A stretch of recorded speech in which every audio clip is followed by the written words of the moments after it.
Denny Carista masih terus berkoar-koar mengenai hubungannya dengan RD, pria yang diduga Reggy Datau suami Ayu Dewi.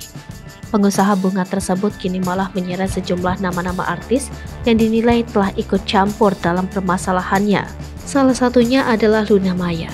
Pasalnya Luna Maya diduga sebagai sosok yang telah memboikot Denny supaya dia tidak bisa tampil di podcast-podcast artis manapun. Meski sering disinggung oleh Denny, namun tampaknya Reggy Datau, Ayu Dewi, dan Luna Maya masih terus bungkam dan belum memberikan suaranya mengenai hal tersebut. Terkait hal itu, Dennis menyebut jika yang berkuasa lah yang akan memegang kendali. Menurut wanita yang biasa disapa Cadel itu, RT merupakan orang yang terpandang, sedangkan sang istri adalah host yang fenomenal. Maka dari itu RD bisa memegang kendali. Kemudian Dennis pun membayangkan jika dalam kasus ini dirinya melawan orang yang namanya tidak sebesar RD dan istrinya. Ia pun membayangkan jika RD adalah Rizky Bilar.